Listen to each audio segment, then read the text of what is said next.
Hello, welcome to another Dish with the Pace Report. I'm Brian Pace, reporting live here at Jazz at Lincoln Center here in New York City. As you know, here on the Pace Report, I like to introduce musicians that are getting ready to really make a very important dent on the music scene. And tonight I'm going to introduce you to a drummer who hails by the way of Detroit, Michigan, by the name of Henry Conerway III. Now, his debut album, With Pride for Dignity, was produced by his mentor as well as friend Michael Carvin. Now, tonight he's playing music from this brand new CD with his trio tonight here at Dizzy's. And I had a chance to sit down and break bread with him to talk about his roots growing up in Detroit, also his relationship and his mentorship with the great Marcus Belgrave, as well as talk about his time in Morehouse and his other musical roots. So sit back, relax, and enjoy the official New York record release performance of Mr. Henry Conerway III performing music from his new debut album, With Pride with Dignity, here at Dizzy's Club Coca-Cola as part of the Pace Report here in New York City.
I'm sitting down listening to this CD, and I'm very impressed by how, one, as the trio, you don't take away from the elements of the bassist and the pianist. You guys cohesively work as a unit.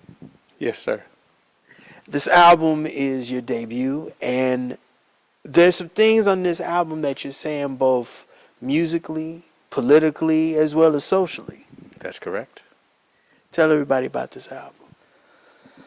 Well, this has been an exciting journey, man. It's been one where I've got to know my bandmates as well as myself. I'm getting to know an audience. I'm dealing with some musical things. It's a journey, man. It's a journey through the black experience. It's a journey through being an 80s baby. It's a journey through being an African in America. It's a lot of journeys, man. It's a journey through a bunch of different musical styles, through New Orleans, through the tradition of jazz, through the compositions of my peers and my elders. It's a journey. That's the best way I can put it. You know, you've played with Jasmine Horn and the great Freddie Cole and Mr. Cole, and you've gone from playing and accompanying musicians to leading your own band. How has the transition been for you musically? The transition is not a great transition. I'm supporting other musicians. I'm supporting the members of the trio. The members of the trio are supporting me. We're having a conversation. When I'm on stage with a Jasmine Horn, for instance, it is a conversation. We're talking about how we feel that day, what has happened to us. We're talking about what the ancestors have said to us, maybe what our parents have said to us. We're talking to each other about our experiences and our place and space in the world relative to the music, relative to each other. Mr. Cole, it's a lesson on arrangements. It's a lesson on how to be a big band with a small band. That's something that I hope our group has taken from Mr. Cole's group, is how to make a small ensemble rather, feel and sound like a large ensemble. You know, trios, the great trios, you have Oscar Peterson, you know, and there was a sound that came with his trio and Ahmad Jamal. Mm-hmm. But you're the drummer, you are the leader of this trio, and I want to know, one, how did you pick your bassist and also your pianist? And also, playing in a trio setting, you have to get more dirty and more grittier with the arrangements and also playing in front of a crowd. Well, to answer your first question, I'm not going to choose the word pick or select. I believe that we were brought together. Kevin Smith, our bassist, is one of the first of my peers that I met when I moved to Atlanta to go to college. I moved from Detroit to Atlanta to attend Morehouse College, and I was hanging out at a now closed club, unfortunately. Major respect to Sam Yee, who gave us an opportunity and a space to play.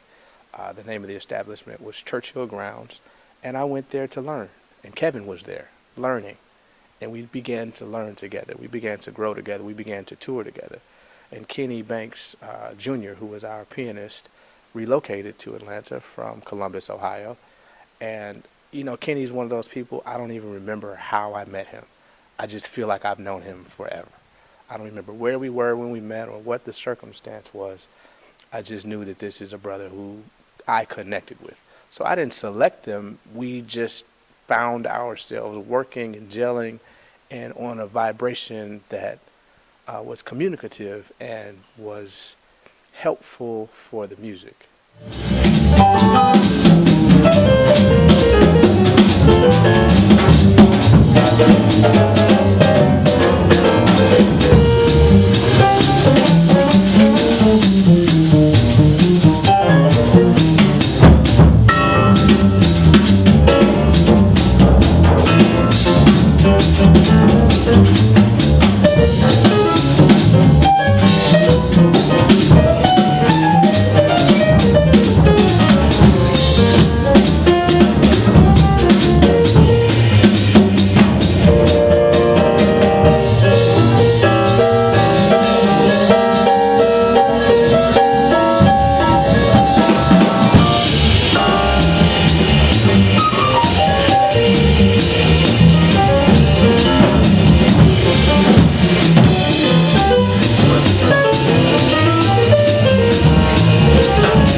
putting this album and putting the compositions together, I know there had to be like at least 1,000,000 songs that you knew you couldn't do, but you had to come down to the like 6 or 7 songs for this album.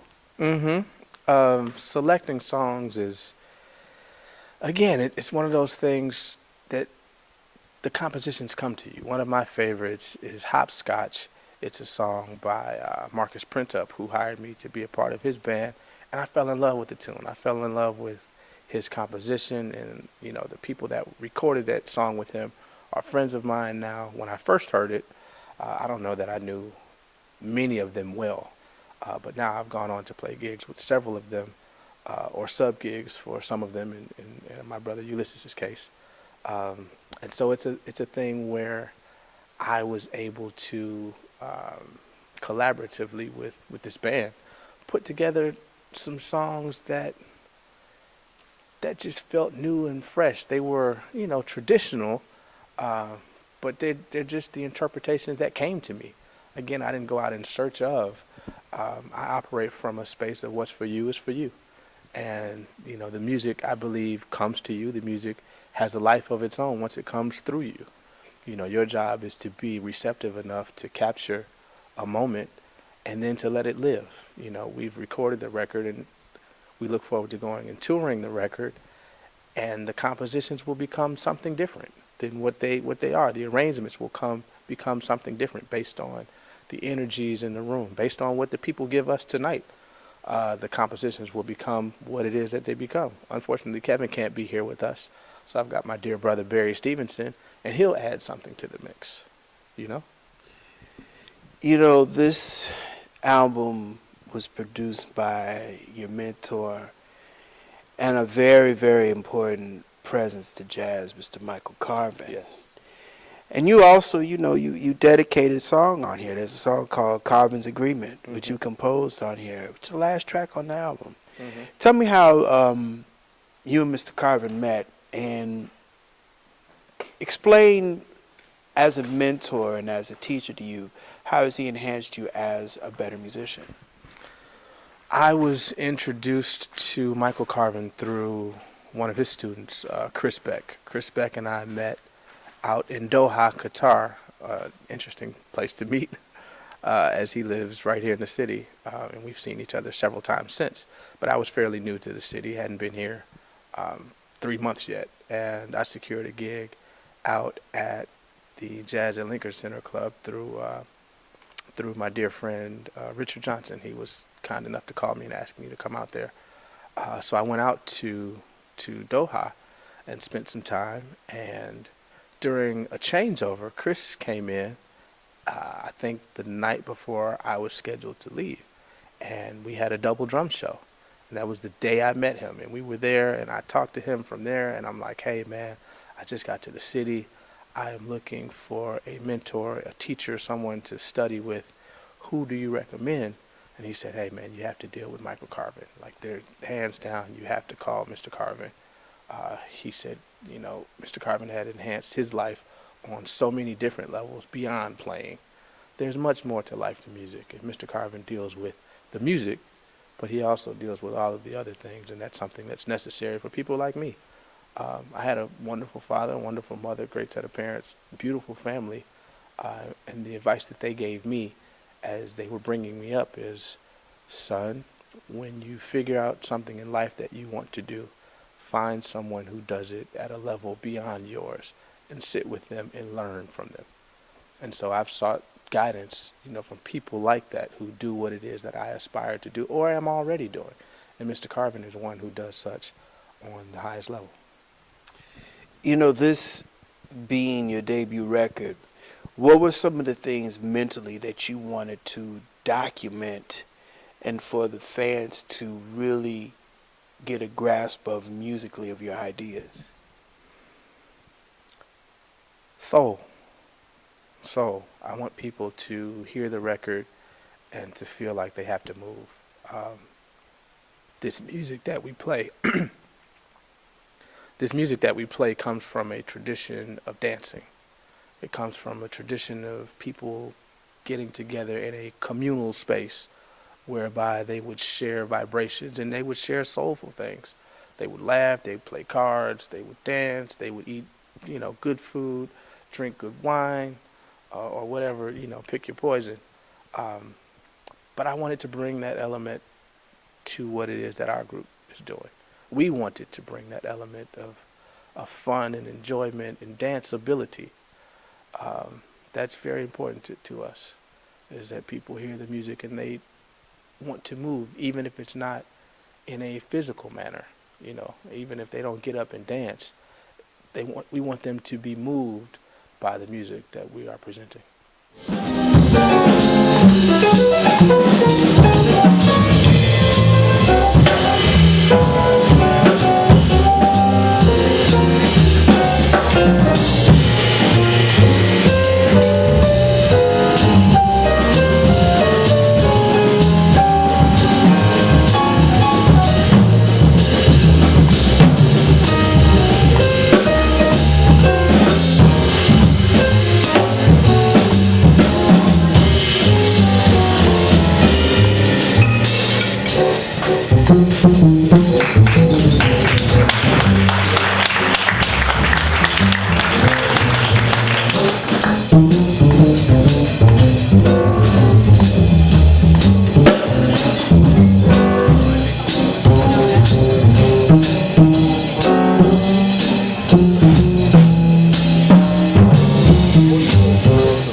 I listened to jazz in the basement of my grandparents in Northwest Detroit. And there was spirits, and there was cars, there was dominoes, there was barbecue, pig feet, everything under the sun. And I noticed that music today, even with hip-hop, even with R&B, and even rock, the social attributes of the music are not there anymore. And even if you really want to enjoy the music now, you have to pay a hefty cost to go to some of these establishments to partake in the experience. Yes. Some of my fondest memories surrounding music include other people. They include a social element. It was great for us to release this record on a Tuesday. There was a time when I was coming up when music was released on Tuesday. There was a thing. People don't think about it. Beyonce decides she wants to release an album whenever she feels like it, and that's amazing. But there was something about an album coming out on a Tuesday, and you go to your local record store or CD shop or whatever, and you pick it up and you take it home. And maybe you and your homeboys didn't each have enough to get your own, so you call them over. And they would come and we would sit at the CD player because, that's my generation. And we would open the record and we'd put it on and then we would grab the liner notes and we'd read the liner notes. We'd look at the pictures. There was a tangible, tactile experience, audio experience. We're telling jokes, we're rewinding it. Hey man, did you hear that part? Did you hear this part? When I was at Morehouse, we sat in each other's dorm rooms and listened to music. I listened to Russell Gunn, who I would go on to play with later. I listened to Roy Hargrove, who I've had the pleasure to play with, at jam sessions and such. I listened to my heroes. I listened to people who are now people that I share share a stage with. It's when I think about those times in the dorm room with Jay Price and James King and Terrence Brown, Dwayne Duggar and John Christopher Sowles, where we were spending time listening to music, or Jonathan Broden, spending time experiencing music. I think for this offering, we wanted people to have an experience. Detroit, some of my old stomping grounds, and that's your home. Mm-hmm. And God rest his soul, I had the opportunity to break bread over the years and actually do a segment on one of your teachers and one of your mentors, Marcus Belgrave. Mm-hmm. And you're in that great lineage of company and musicians that came out of his tutelage. You have Regina Carter, James Carter, Bob Hurst. Mm-hmm. You pretty much, in your generation, are bringing a very new light to the jewels that he bestowed upon you. Tell me how important he was to you and what he still means to the city of Detroit.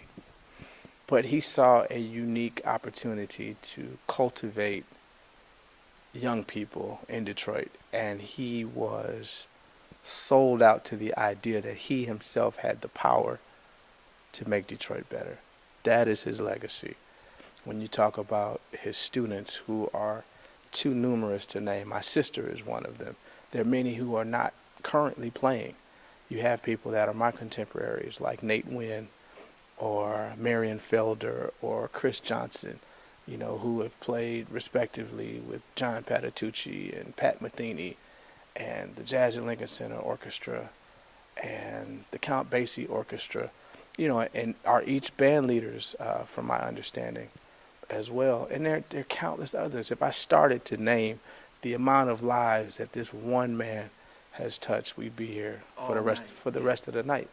The thing that I carry with me that Marcus gave to me was back to that dance thing. I sat in the basement, adjacent to Orchestra Hall, and he'd have the band in a square facing the rhythm section. So it was a big band, and he'd have the saxes and the trumpets and the trombones, and they would all be facing into each other because he wanted everyone to hear each other. A traditional big band is set up with the saxes in the front and the trombones in the middle and the trumpets in the back. And the trumpets don't particularly hear the saxophones because the saxophones are blowing forward and the trumpets are way in the back. But he wanted everybody to hear what was going on. And he would get up and he would stand in the middle of that square and he would say to us, "Now make me dance." And he'd have that infectious smile and that laugh, look like a black Santa Claus almost. And we would make him dance. And if we didn't, he'd stop and say, "Okay, this is what needs to happen. This is how this goes." I did a cruise ship gig for a while. And while I was on the boat, I took it upon myself to take ballroom dance classes so that I would understand from the dancer's perspective what it is that they needed to hear and feel from the musicians, because that's important.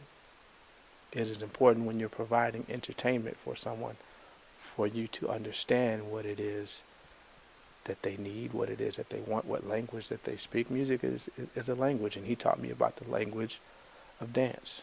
I've played djembe on seldom occasion. There is no higher honor for a drummer than to be joined by a dancer. Detroit, whether it be rap, whether it be rock, whether it be jazz, funk, and even electronic. The electronic scene is huge in Detroit now. Everything goes back to what you said. It has soul. There's a depth to the musicians and the music that has come out of that city. What's your take on that? It's a soulful place. It's a place where you can feel the people, where you're connected to what's going on, where there's a community of people, in many instances, that look like me, people that I can relate to on all levels. I remember I would be out in the community and this person would say, you know, come over here, let me pull your coattail to this, or let me pull your coattail to that, or I knew your grandfather, or I knew your grandmother, or I was in your grandmother's class. And that extends into the music. That familial nucleus of heartbeat and soul is something that we pass on to one another, and you can't help but put that in your music. You can't keep it out. Who were some of your musical influences on the drum? And it doesn't have to be delegated to the instrument. Who were some of the people that moved you? I have always been connected to people that I could talk to, and people that I could reach out and tap on the shoulder.